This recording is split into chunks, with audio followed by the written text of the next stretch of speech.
God dag, päivää, tervetuloa. I am Jonna Kangasoja. I'm the co-founder and CEO at Akordi, a Finnish consultancy doing public policy mediation. And it is my great pleasure to welcome all of you today to our lunch webinar. This is a joint effort with Akordi and WesselinkVanZijst. We've been working together for over a decade. We share many interests and skills and do mutual mentoring. And the idea for this webinar came from very recent experiences, both in the Netherlands and Finland, where we have seen that cities struggle with how to incorporate into their infrastructure the new pieces, pumps, wires, plants that we need in order to respond to the climate change. And since we've been working on these issues for quite a long time and have some experiences, we decided why not share them also with you. So today we have two cases.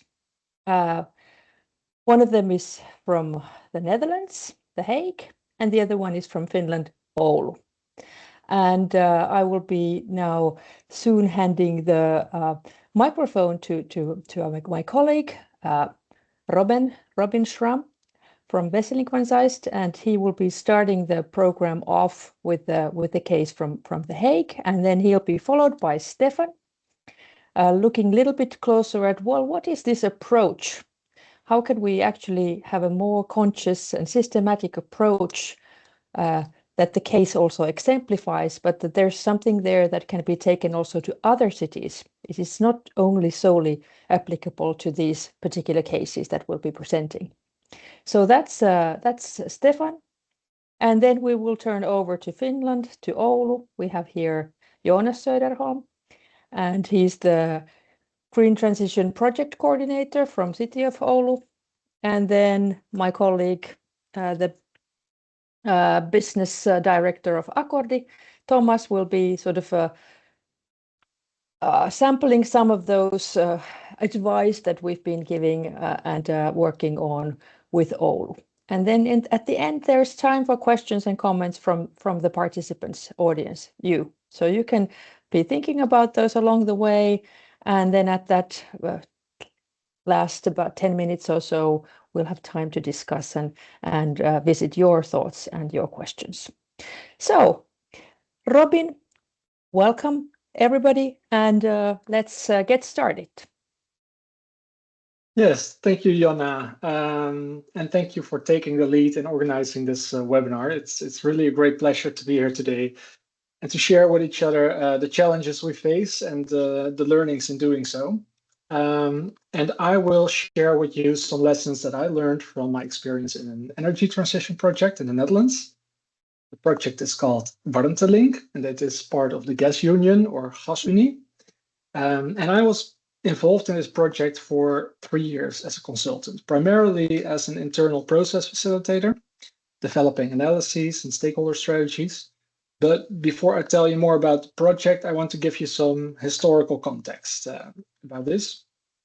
So in the Netherlands, like in the rest of Europe, we are facing a major societal challenge, right? Which is the energy transition from fossil fuels to renewable energy.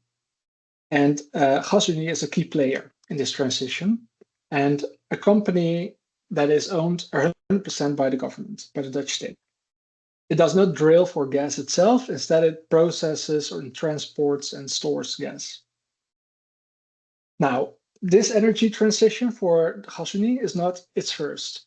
The company was founded in 1963, shortly after, and I'm going to show you a map here, shortly after a natural gas reserve was found in the north of the Netherlands under Slochteren in 1959.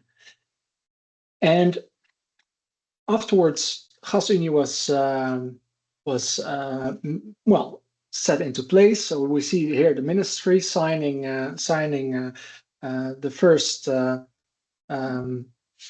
moment of origin of GasUnie. You see the map behind it, the plan for the grid that they were going to build, and they built it in about 6 years, which is an enormous achievement. Within 10 years, everybody in the Netherlands had access to natural gas. And they could finally switch from coal and oil to natural gas, which was a much cleaner energy source. And well, in short, it was a major success. And that's also how we like to remember this era. To the transition of today, the urgency is just as big, but the nature of the transition is very different. And the society in which this transition takes place has also changed, right? So there are several reasons for this. And the first reason is that we're not moving from coal and oil to natural gas, but from natural gas, fossil fuels, to energy carriers such as green gas, hydrogen, heat. And in addition, CO2 must also be transported for carbon capture and storage.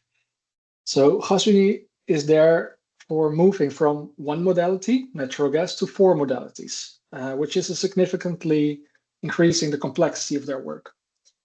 Then another fundamental difference compared to previous energy transitions is that this one is not primarily driven by market mechanisms. The driving force is climate change and the political desire to mitigate that. But not everybody is automatically happy about that. So as a result, this energy transition has become more of a politicized transition.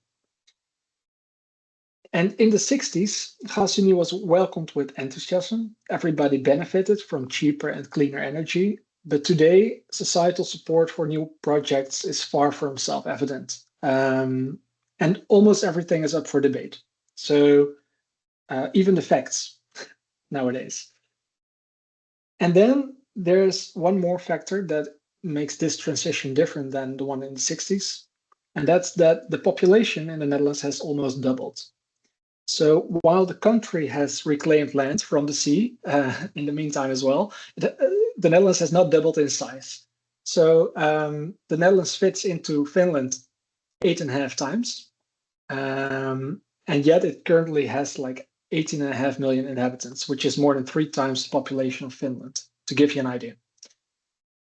And space in the Netherlands has therefore become scarce, and most of the pipelines were originally built through green fields and farmlands. But today, GasUnie must develop many of their new assets in urban areas, where space is limited, both below the ground and above the ground. So this creates a very challenging context in which GasUnie and other companies must now build their assets. People at GasUnie fortunately understand that, and they depend on their stakeholders. They understand that they depend on their stakeholders.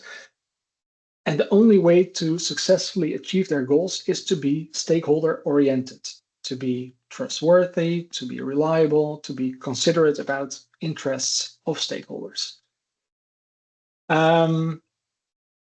I'm going to show you a little bit of the pictures of what it looked like back in the days to construct some pipelines.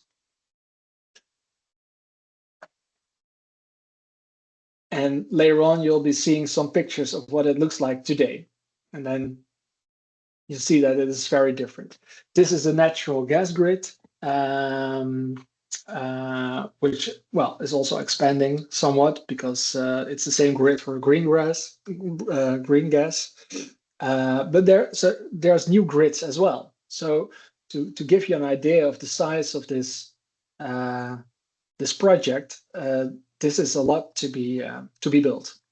CO2 on the left, hydrogen on the right, and I'm going to talk a little bit more about heat transportation, which is not a very large grid, but is happening in urban areas. So a little bit more focus on the heat grid in the Netherlands. It's called Warmtelink, and it's a large-scale underground heat transportation pipeline designed to transport industrial heat from the port of Rotterdam I don't know if you can actually see the cursor of my my mouse, but so from the south, yeah, okay, that's good. And it distributes the heat to homes and businesses and greenhouses in The Hague and Leiden and other places. And if the heat was not used for this, the heat would otherwise be wasted. So there's already some existing district heating in The Hague and Leiden, but those are powered now by plants that run on natural gas. And these will be replaced by Warmtelink. And eventually, this project will sustainably keep 120,000 households warm. So that's substantial. And building this transportation pipeline has a large impact, primarily because it claims a lot of space. It's 2 underground pipes with a diameter of about 90 centimeters. I'll show you some pictures.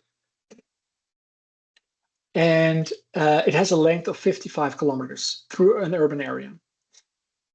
And in this business, engineers tend to speak of hostile environments when pipeline construction happens in extreme conditions like deep sea or the Arctic or deserts or swamps, right? Those are called hostile environments.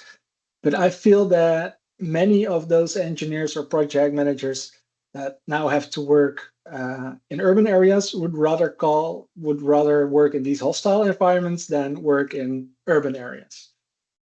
Now, I'll show you a couple more pictures to give you an impression of, well, what this the impact this has in these urban areas. Well, you see that these houses these are 4 stories, 5-story houses, and they seem very small next to these cranes.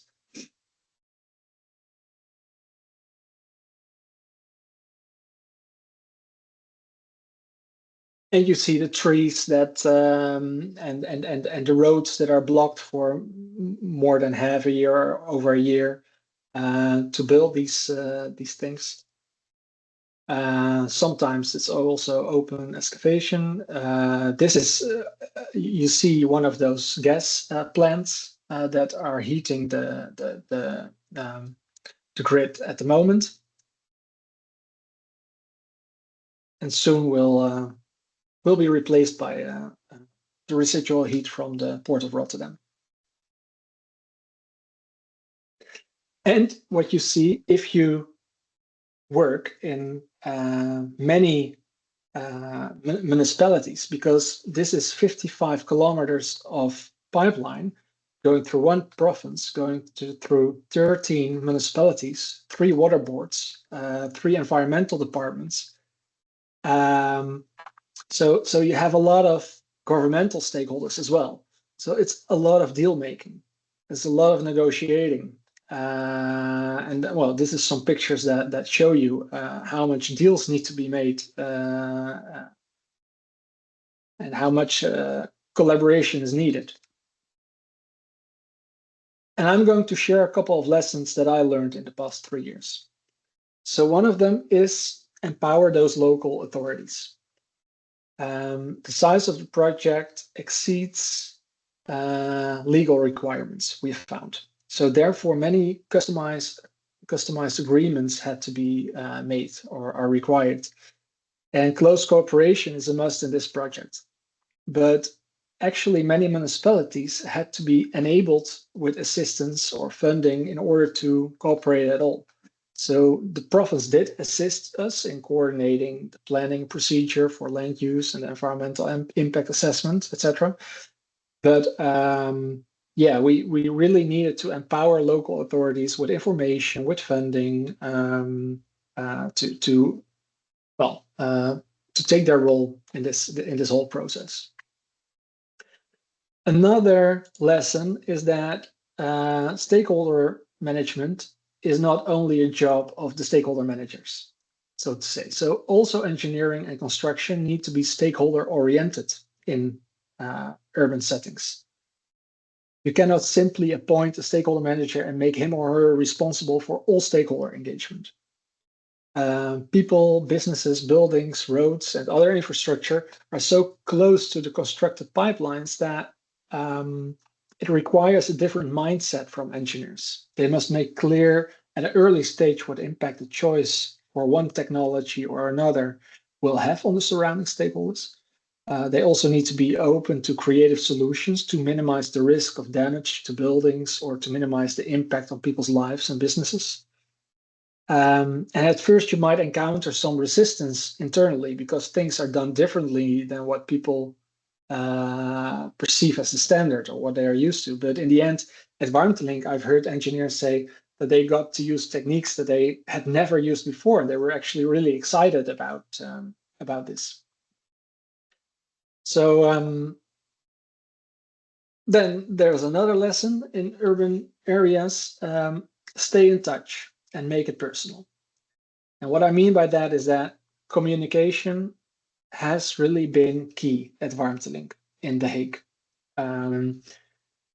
Because people do want to know what is going on and they don't want to be surprised. And this means communication in all directions. So with people and businesses close to the construction area, but also the frequency with which you are in contact with municipalities and contractors is very high in urban areas. So this requires a great deal of coordination, also because municipalities and contractors have their own communication channels. So those processes need to be streamlined somehow. At WesselinkVanZijst, for instance, we used multiple channels for communication: verbal communication, written communication, digital communication. And we also agreed with our contractors that they would use our online channels, which is social media, a website, an interactive online map, and an application for on the phone. And through all these channels, people were able to communicate with the project, to ask questions or submit complaints.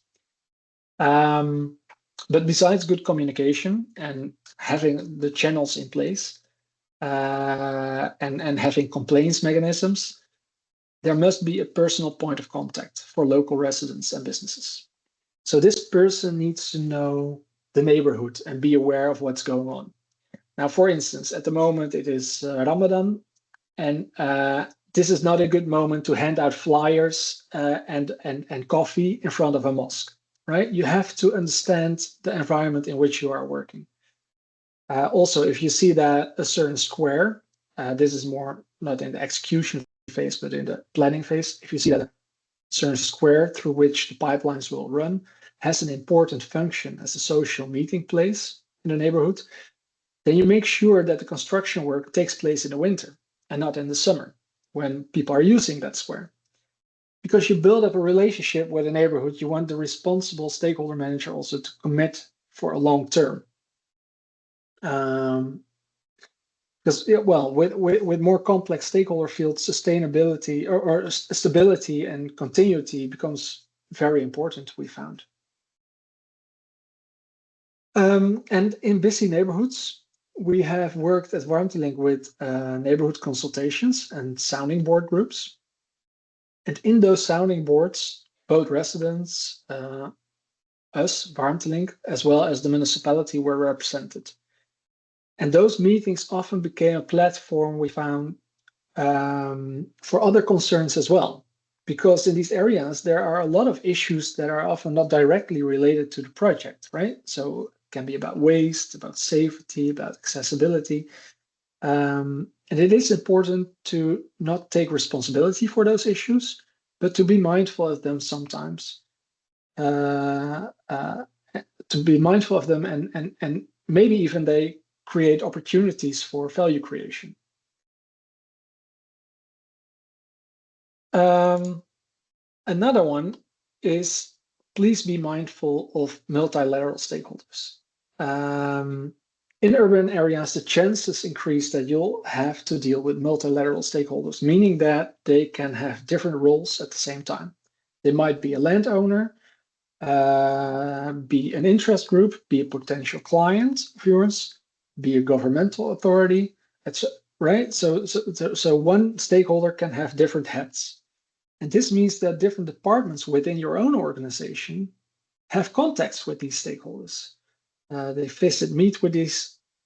So visiting or meeting these multilateral stakeholders needs to happen often together to avoid misunderstanding. So a land affairs officer and a stakeholder manager and someone from the commercial department may have to meet a stakeholder at the same time.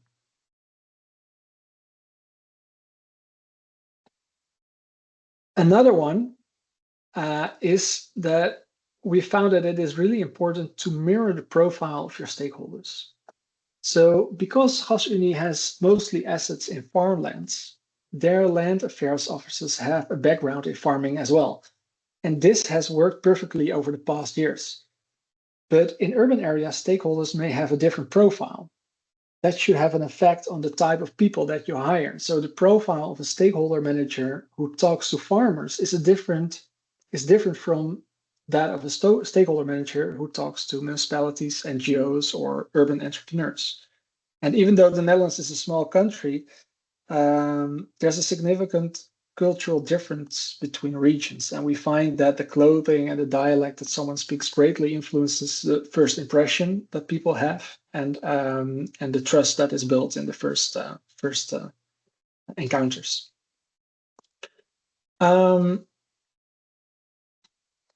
Another one is learning from this project is that we had to adjust the compensation policy to include urban areas. So back in the 60s, standards were developed for compensation of landowners on whose lands assets were built. Agreements were signed with more than 100,000 landowners and users.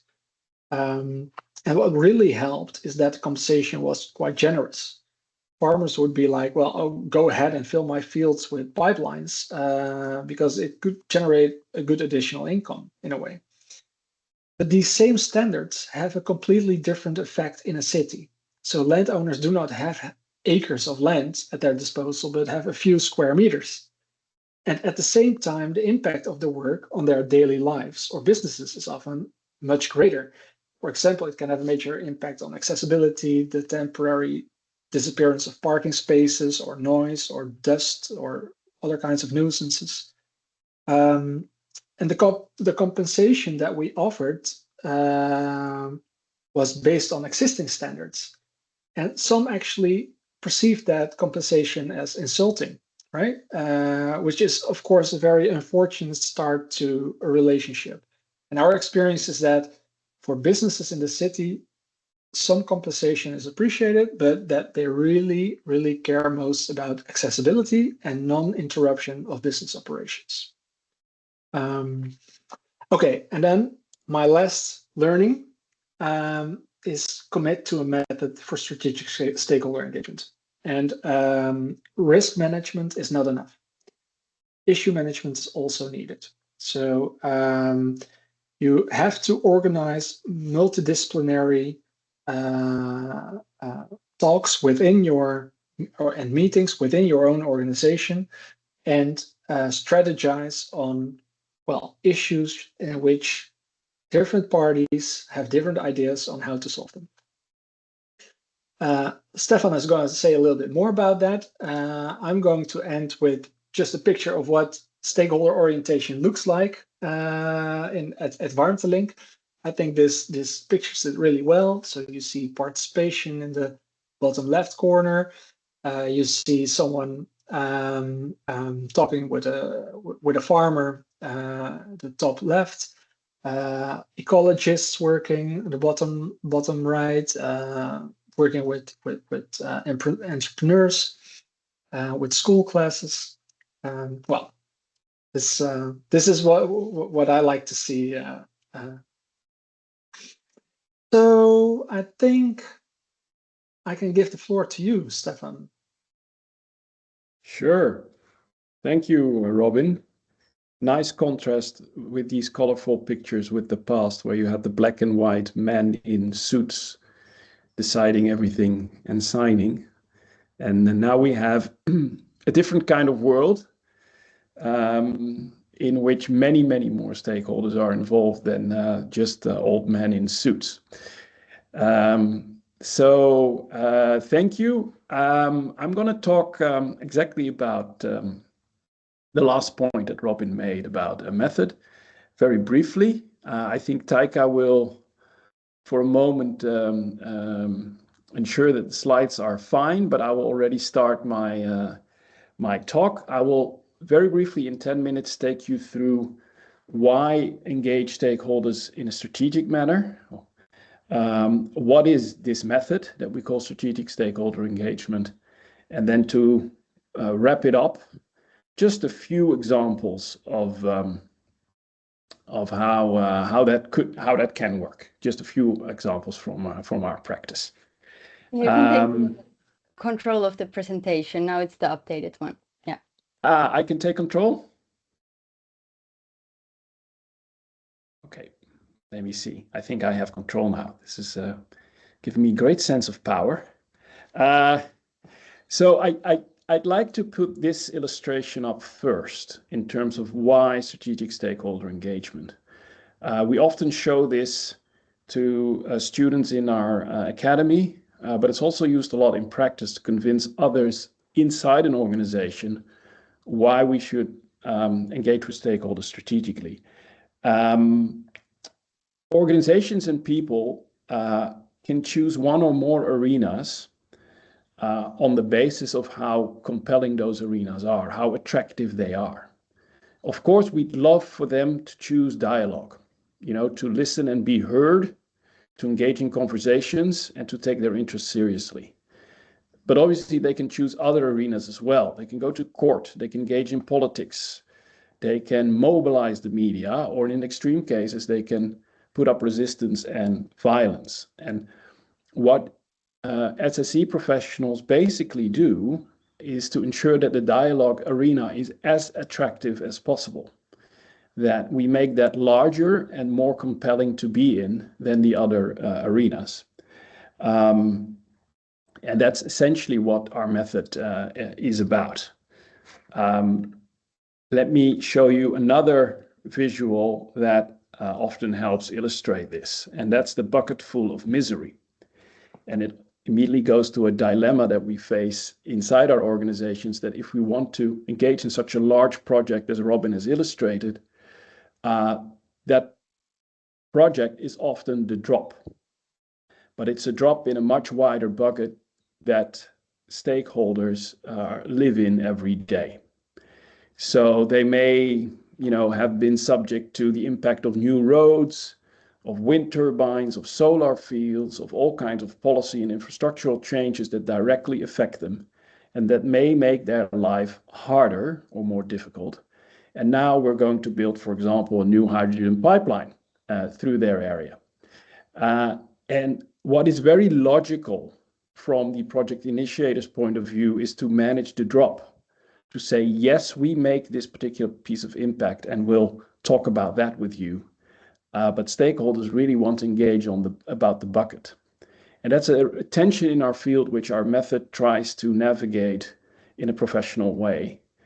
Because very often the solution is not in the drop. Often the solution is actually in the bucket, but you have to look into it, in order to find it. So that takes a certain composure, a certain attitude by the organization and the people engaging with stakeholders in order to find solutions also in the bucket, because there's nearly always a bucket, and in some regions of our country, the bucket is much larger than in others, but there's nearly always a shadow of the past and some misery in the bucket from past projects. Then I want to show you one more visual that illustrates the why of our field. And that is basically the ongoing, I'd say the ongoing clash between two beautiful acronyms, KISS and DAD. KISS, you can see what it means. DAD is slightly less readable perhaps, but it stands for decide, announce, and defend. So that's a communicative legal approach to managing stakeholders in a project. You make a decision and you sell it as well as you can by broadcasting it, and then you defend against whatever is coming at you. Versus what I'd say is more the SSE DNA, which is to embrace complexity, to acknowledge that there's interest at play, that there's power at play, trust plays a huge role, and that there's tension occasionally that you have to manage. And in our experience, the origin of cost overruns, the origin of delays, and the origin of many projects being cancelled is the phonetical application of KISS, even if people don't know it, to keep things as simple as possible and to just go straight on, communicate well, have your legal case in order, and then hope you'll succeed. In our experience, often that does not work, and you need a more profound method to manage. So what is that method? That's what I want to spend a few minutes about and then give you a few examples of how we apply that. Essentially, what the method is trying to do, what the method helps doing, I must say, is ensure that you do not only put all your focus on a licensed future, but also invest as much in a granted future. And what we mean by that is license is the legal and financial license that you try to obtain as an organization to do the stuff that you're mandated to do.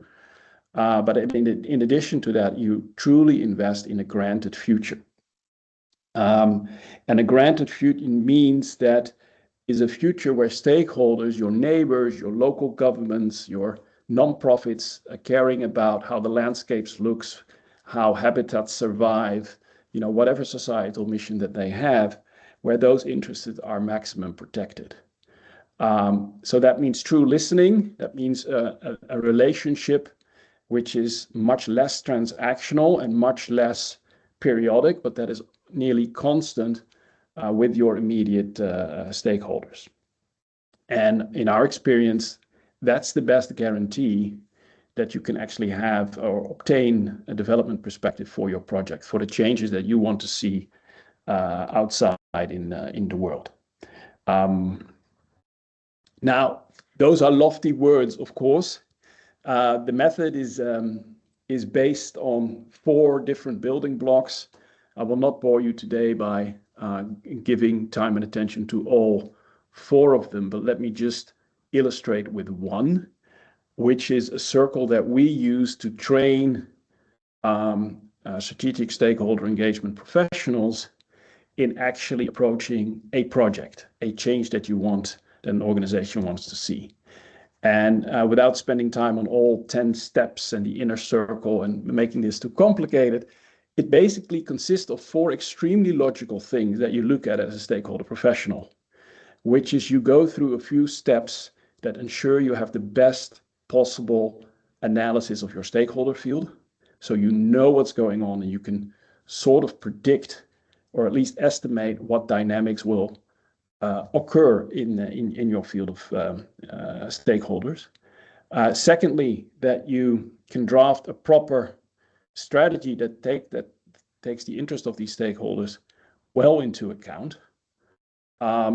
Thirdly, that you can actually get to consensus with those stakeholders, or at least a subset of those stakeholders that has the largest interest in your project, that has as much as stake, that has the maximum interest at stake. And fourthly, of course, that you do what you promise, that once you come to agreement or consensus, you actually ensure that you monitor the implementation of what you agree with stakeholders. So that's sort of a four-phased approach to engaging with stakeholders in a project. And the method helps to actually ensure that is done in a way in which you maximize the odds for results. Now, finally, having told you a little bit about the why of strategic stakeholder engagement and the what is it that we do, let me give you a few examples of practical instruments. There's many, but just let me illustrate with a few and then give it back to our Finnish colleagues. One is that our whole method of analysis is very different from a classical approach to engaging stakeholders, which usually starts with putting your own organization at the center and then looking out of the window and seeing who the stakeholders are. We put the project goal at the heart of our analysis, not ourselves, not the organization trying to make a change, but the very specific project goal. And we only get to stakeholders or identifying stakeholders after we've identified the issues that emanate from the project. So it's really a set, there's issues and opportunities that a project brings along. And from there, we map stakeholders and we engage stakeholders. And that has two big advantages. One is that you miss far less stakeholders that will be impacted. So you have a much more complete picture. And secondly, you can create tables for dialogue, which are very focused on the key stakeholders that are affected, rather than a huge humble jumble of many, many stakeholders that are all put on one big pile. So it makes the organization of stakeholder engagement much easier, and the quality of dialogue much better than in the classical approach where you put everybody together. So that's one example of a tool or a certain order that we use. The second thing is analysis. We have many different tools, and here's an illustration of software that has been developed by a partner company of ours that engages with SSE in order to keep up with developments in the field, because stakeholder engagement is not static. Throughout a project that lasts years, many things can happen, and it is quite important to keep up, to occasionally refresh your analysis, and actually to put that analysis in such a form that management is very aware of what's happening in the stakeholder field. So this is really trying to ensure that your stakeholder professionals have the proper influence inside the organization and outside, because they can speak from more than their gut feeling. They can actually speak of proper analysis that is frequently updated. And that is convincing enough for CEOs, for legal advisors, or for project managers to take stakeholders' interest seriously into account. And then third and finally, one which is one of my personal favorites, which is an instrument that is more and more used in the Netherlands, is joint fact-finding. One dynamic that we very often see, and that's probably also recognizable in Finland and elsewhere, is that often fighting about facts, every party having their own set of facts, their own set of reports, and their own view of reality, is often really getting in the way of good dialogue. And it often doesn't allow for a good starting point to actually start cooperating together. So one instrument that we have within SSE that really helps engage this barrier is joint fact-finding, where parties jointly basically share a problem definition of the facts that are not entirely clear or that they disagree on, and that they jointly mandate either an external party or themselves to establish those facts together, rather than fighting with reports that they each commission on their own.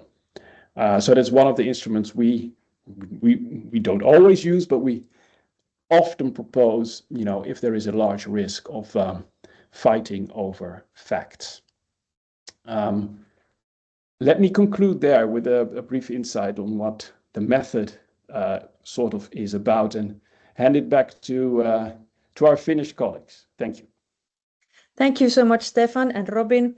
This is very exciting, and I think that a lot of people here are thinking, well, what would this mean? And the next two speakers will show you what could it mean. So we've been applying these very same tools with City of Oulu. And so I invite Jonas to take control and tell us a little bit about Oulu and what is going on there, what kinds of challenges there are that this approach feels appealing, why it feels appealing to Oulu. Jonas, go ahead. Thank you, Jonna. Thank you, Robin and Stefan, for very inspiring presentations. And there's definitely a lot here that we can learn and utilize here in our city in Oulu. Maybe first a bit of background on. I'll put on the mayor hat for a while and tell you a little bit about Oulu. We're the largest urban center in the Arctic Europe, located about 600 kilometers north from Helsinki, so biggest city in the Arctic Europe area and maybe throughout the world in these altitudes. And my role is the Green Transition Project Manager, so I work a lot with the green transition projects and the infrastructure related to it that are planned to the city of Oulu. Some small facts maybe to describe our city is that we are young, highly educated, international and innovative. So we're known as the technological city. So there used to be, or there still is and used to be a lot of Nokia activity, for example, here in the city. There's a big university, a lot of the population in the city is young and we do have a big boom in ICT sector, for example, but the green transition is kind of coming on top of this as a new potential economic foothold and a major employer for the city.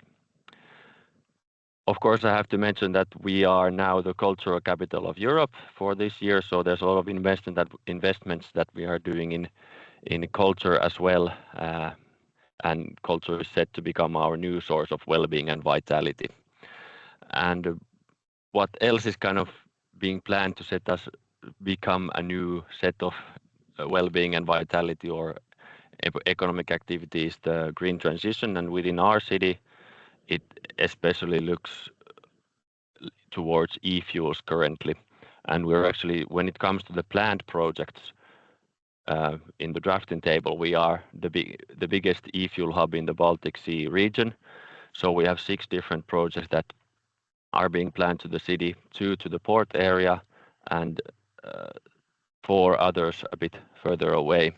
But of course, having these types of big plans has major implications for the city in terms of new industrial activities, as well as the infrastructure that is required to ensure that these investments happen. So why is Oulu then an interesting place for these types of investments?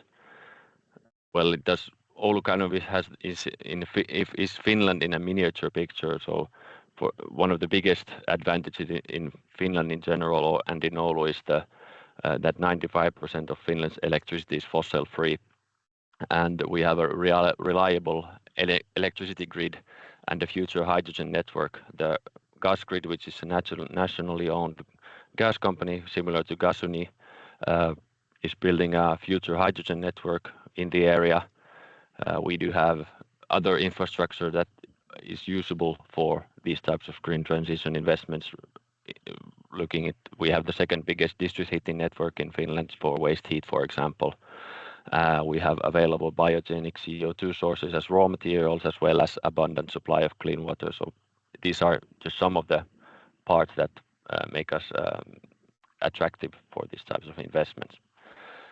On the right upper corner, we have the energy part. So of course, energy and electricity in general is the big attractor in this.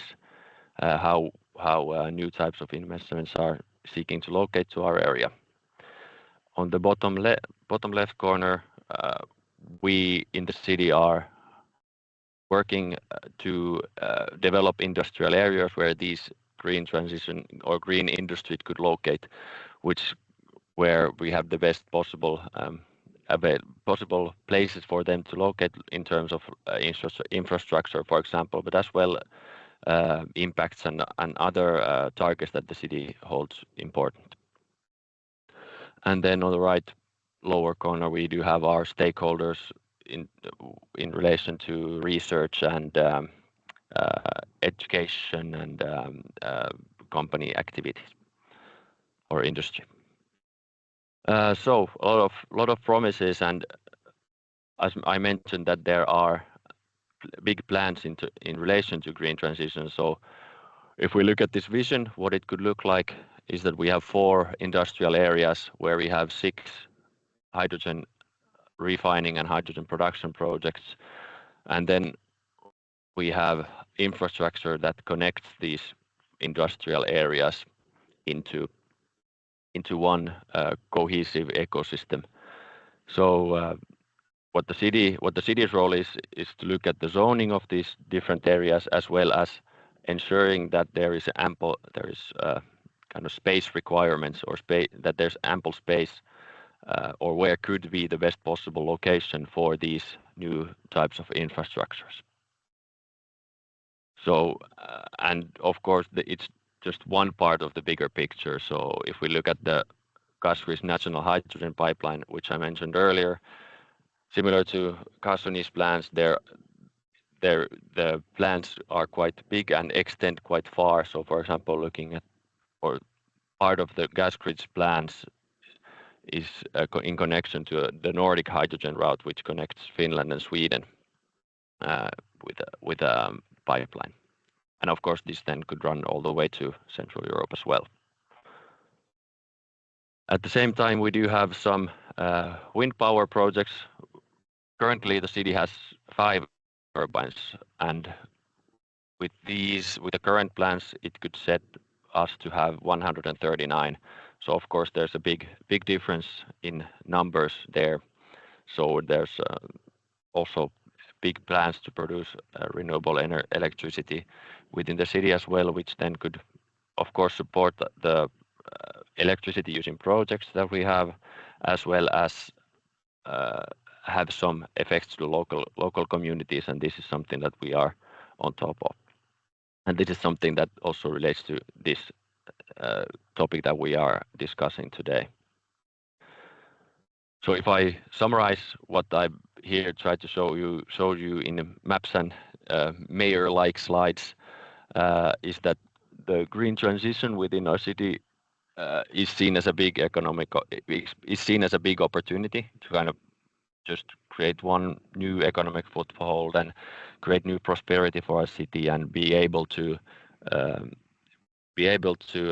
have the same types of services that we provide to our residents currently.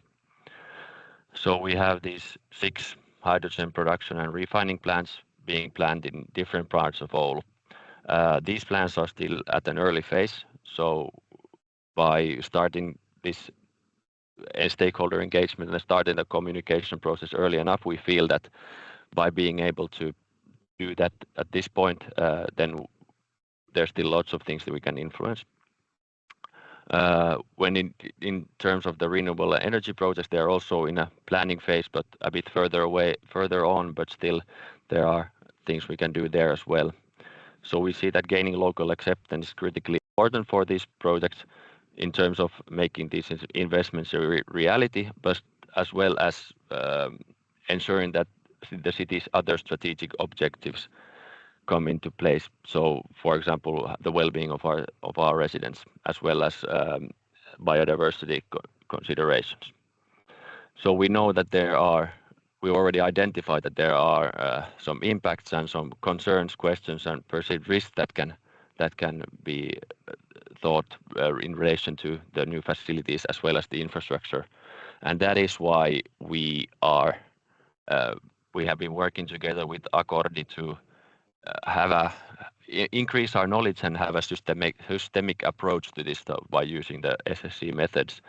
So we want to understand what we can do at an early phase in relation to have a just transition and support the realization of these projects, and kind of anticipate different concerns that people might have. And in this we thought that this and need this strategic stakeholder engagement as one way of doing this work systematically. And I think Thomas will share a bit more about our work in this topic. Thank you, Jonas. Indeed, he will in just a minute. And for the Finnish speakers on this call and those who will watch this later as a recording, at this point we will tell you that we've made a Finnish publication, which is now out as I utter these words. Taika will post the link to chat, which is a summary of what we've been doing with City of Oulu for now. So we've just had the big beginning, the start, the sort of the thinking together and starting the analysis and sort of preparing for this application of this method. Just as Stefan said earlier in his presentation, that it's the first steps that we've now been taking. So not much further than that, but it's still something. We want to also give the example of what would it mean to actually apply the method. So Thomas, please. Yes, thank you very much to our Dutch colleagues and also to Jonas. So now I'm going to talk shortly how to put these principles into practice in form of drafting an informed stakeholder engagement strategy in Oulu. So here we go.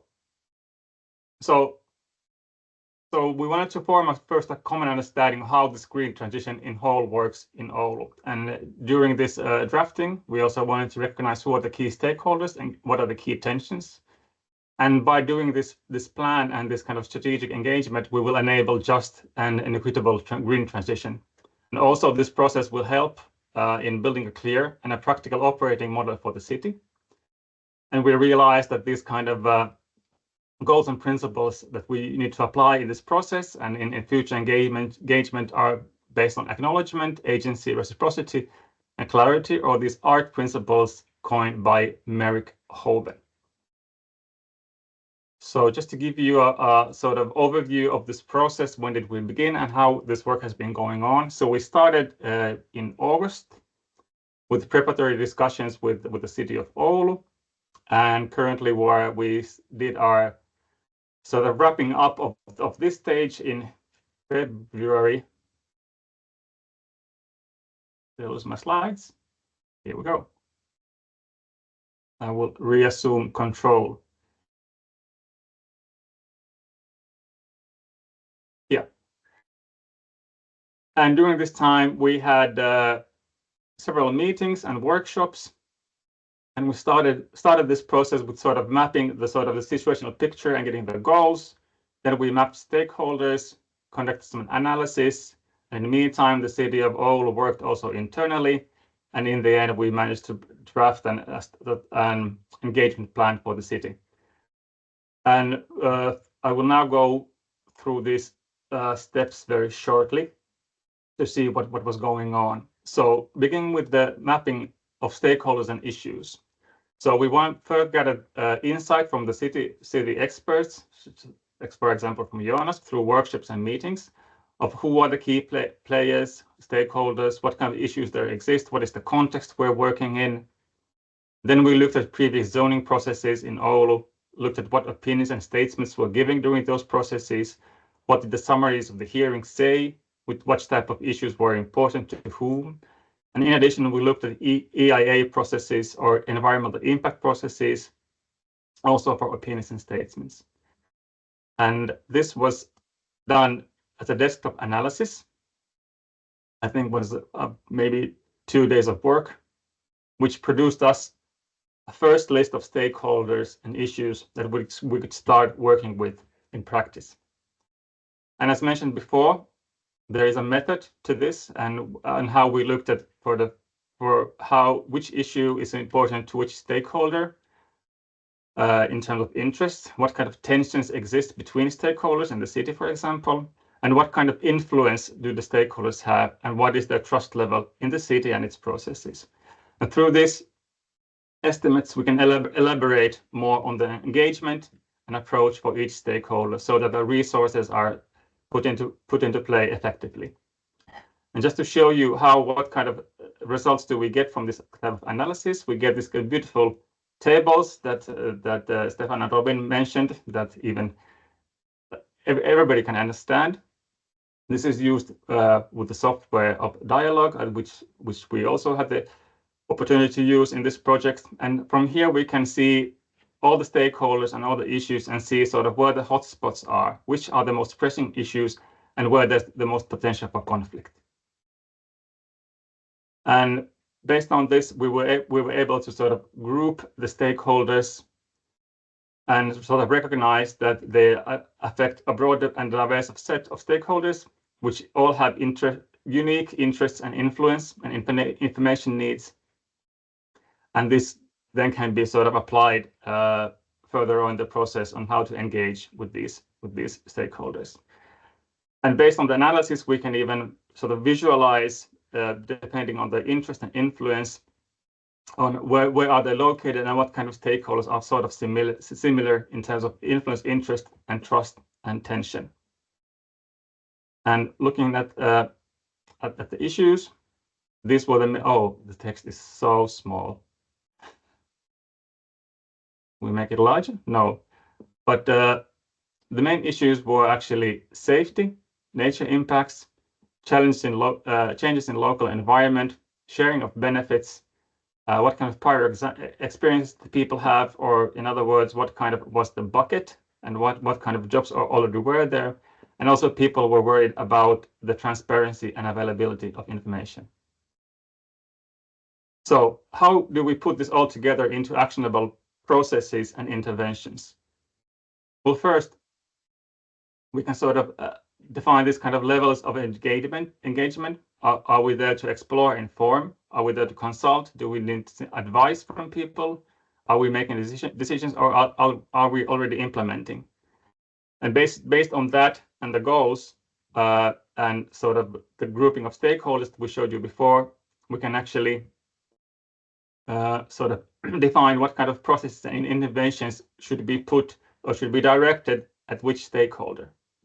And of course, the city is a large organization. We also thought about how do we integrate this kind of interventions and processes with the city's existing structure and organization. So with the help of Oulu and the work they did, we were able to sort of identify these kind of different functions within the city and define their roles in this engagement process. For example, what is the role of communication, and what is the role of community and regional activities, and what is the role of Jonas and his colleagues in the Green Transition Coordination Group. And in addition, we noticed that the business Oulu, which is the representative of business interests, how would they work in this project? So through these various logical and interconnected steps, we can produce this sort of template for how could this work as an example in a zoning process. For example, now we have the stages of a zoning process, starting with the participation and evaluation plan, going to draft, proposition, and approval. And at the bottom, we have sort of the regular avenues of engagement in the zoning process. But if we put here the goals and levels of engagement that are sort of connected to the timeline, starting from improved understanding, going through commenting and recommendations, all the way to joint agreements, we can actually think about what kind of interventions and processes and events we need to program into the zoning process in itself. And besides this, it's just a single process, but as we know in Oulu, there are at least 5 zoning processes related to green transition going on. The next step would be finding the interfaces between these processes so we can make meaningful interaction, for example, with the city council or worry citizens. And as Jonna said, this all has been documented in Finnish in this lähtökohtia hyväksyttävän ja oikeudenmukaisen vihreän siirtymän toteutukseen, which is our suggestion on how the strategic stakeholder engagement should take place in the city of Oulu. And it's been 6 months, and we've had a good start, and hopefully this job will continue. Thank you. Thank you, Thomas. So just a word that this has been work that we've been doing as part of Akordi's anticipation and resolving green transition conflicts, funded by the TAH and RELEX foundations. So it has not been commissioned or paid by the city of Oulu, but it has been our collaboration on advancing these types of approaches in Finland for the sake of anticipating and resolving green transition conflicts. So now we still have about 1 minute. I'm really grateful that we had a lot to say and a lot to hear. Are there some pressing questions from the audience at this point? And if there are, we can take a moment to look at them and see how did this affect the listeners. Let's see. There's some thanks. That's of course great. And then there's Annika. Go ahead. Hi, let me just quickly turn on the camera. Yeah, I mostly have a question to the case regarding Gasunie. And I recall that there have been lots of cases in Groningen considering earthquakes and lawsuits that have been going on based on that. That is probably something that very much went into the bucket that you mentioned. And I was wondering, what kind of learnings have you taken from that, and how have you taken with this bucket? And is there anything that you could share with us for use in Finland, for example, if you have such a big bucket? Yes, thank you for the question. And it's a good thing that even in Finland, you all know about these troubles in the Netherlands. I admit I lived in Groningen, so Oh, that's okay, probably there you the go. reason here. There you go. So yeah, well, one thing I can say about this is something that happens in Groningen.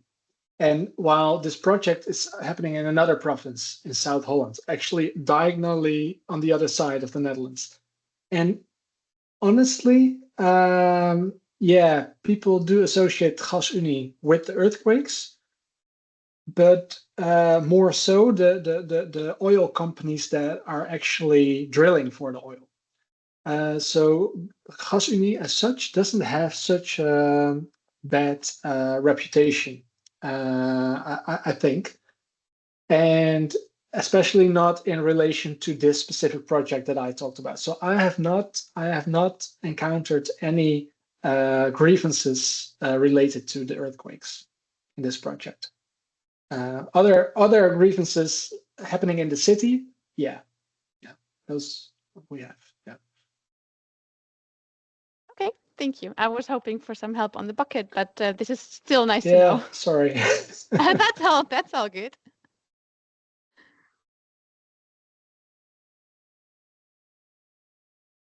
That's a good question. That when there is a big bucket, there's a lot of history in Finland. We even talk about some trauma, natura trauma, or some other that the landowners, for example, carry with them to these today's processes. That what can you do with them? And of course, one of the things is that you have to sort of stop and look at it and acknowledge it.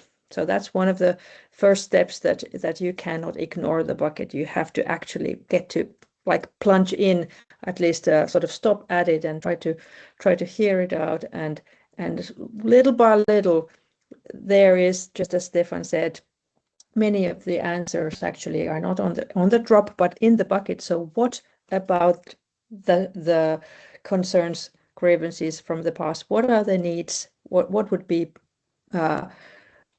most important thing for those communities? That is something that we can learn from by looking at the bucket. So hopefully this is a little bit towards what you were looking for, although Annika was one of our alumni from our courses this past year. So maybe that's not news to you, but maybe some others on this call might find that helpful. Anything else for now, or are we a couple of minutes out over our time? So is it time to thank everyone? And we are, of course, here willing to keep on communicating and collaborating with all of you. You can find us from our websites, and we are looking forward to also hearing some feedback and questions on the publication that we just released now during this webinar. And of course, there will be other events coming up. So, for example, in May, there'll be an open seminar on these these themes by Akordi, 19th of May, and before that there will be something else. So keep your eye on our LinkedIn account and our webpage, and there will be continuation. So thank you everyone for joining, and have a nice end of the day. Thank you. See you all.